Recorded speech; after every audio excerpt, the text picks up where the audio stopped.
At 16, she dropped out of school, couldn't read well, and had $11 to her name.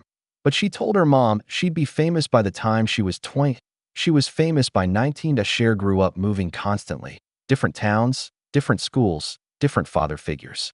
Her mother, Georgia, was a struggling actress who married 8 times trying to find stability. They were poor, really poor. Cher remembered eating cereal with water because they couldn't afford milk. School was torture. She had undiagnosed dyslexia and dyscalculia, so reading and math felt impossible. Teachers thought she was slow. Classmates made fun of her. But while she struggled with textbooks, she could memorize song lyrics instantly just by hearing them once. "I'm intelligent. I just don't read," she later said. At 16, Cher made a decision. She'd rather fail at her dreams than succeed at being mediocre. She dropped out of high school, took the $11 she had saved, and moved to Los Angeles alone. Her mother thought she was crazy. Her father was long gone. She had no connections, no education, no safety net. What she did have was a voice that stopped people in their tracks, a deep, smoky, unmistakable voice that sounded like no other woman in popular music, and a refusal to be ordinary. In LA, she took acting classes, worked odd jobs, and hung around anyone connected to the entertainment industry. At a coffee shop in 1962, she met Sonny Bono. He was 27, already working as a songwriter and producer for Phil Spector. She was 16, broke, and hungry for opportunity. Sonny saw something in her. They started performing together, and in 1965, they released I Got You Babe. It hit #1 on the Billboard Hot 100. Overnight, Sonny and Cher became the face of the counterculture movement. Long hair, bell-bottoms, hippie ideals, young love challenging the establishment. But behind the scenes, the fairy tale was more complicated. Sonny controlled everything: the money, the contracts, the decisions. Cher later discovered he'd structured their business deals so that she was essentially his employee, not his partner. He was her husband, her manager, and legally, her boss. She was singing, performing, becoming famous, and earning almost nothing. To be why the early 1970s, they had the Sonny and Cher Comedy Hour, one of the biggest shows on TV. Cher's fashion became legendary. Designer Bob Mackie created outfits that shocked America: bare midriffs, feathers, sequins, sheer fabric. She wore a see-through dress to the 1974 Met Gala that caused a scandal. "If it doesn't fit in one picture, it's not a Cher outfit," Mackie once said. But privately, Cher's marriage was collapsing. In 1974, at the height of their success, she filed for divorce.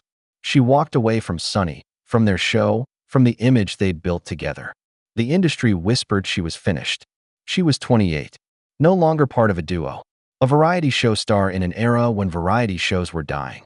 A woman in an industry that rarely gave second chances. Cher proved them wrong, again. She went solo. Her music evolved from folk pop to disco. She became a serious actress, earning her first Oscar nomination in 1984 for Silkwood. In 1988, she won the Academy Award for Best Actress for Moonstruck, playing a widowed bookkeeper who falls in love with her fiancé's brother. At the Oscars, she wore a see-through, beaded, outrageous Bob Mackie creation. The fashion police hated it. Cher didn't care. "I've been criticized my whole life," she said. "If I'd listened, I'd be nowhere." Then, when most artists her age were doing nostalgia tours, Cher did something radical. She embraced auto-tune. In 1998, at age 52, she released Believe, a dance-pop song with heavy vocal processing that younger artists were using. Critics said it was a gimmick. Radio stations thought she was too old for pop radio. Believe became the best-selling single by a female artist in history at that time. It topped charts worldwide. It won a Grammy. It introduced an entire generation to Cher who hadn't even been born when I Got You Babe came out. She'd reinvented herself again. Today, Cher is 78 years old. She's had hit songs in 6 consecutive decades: the 1960s, 70s, 80s, 90s, 2000s, and 2010s. No other solo artist has done that. She's won an Oscar, an Emmy, a Grammy, and 3 Golden Globes. She's sold over 100 million records. She's a fashion icon. She's an LGBTQ+ advocate. She's a living legend. But here's what makes Cher's story remarkable. She's never been the best singer, the best actress, or the most classically beautiful. What she's always been is the most determined. She couldn't read well, so she memorized. She was told she was too old, so she embraced new sounds. She was told what to wear, so she wore whatever she wanted. She was controlled by men, so she took control back.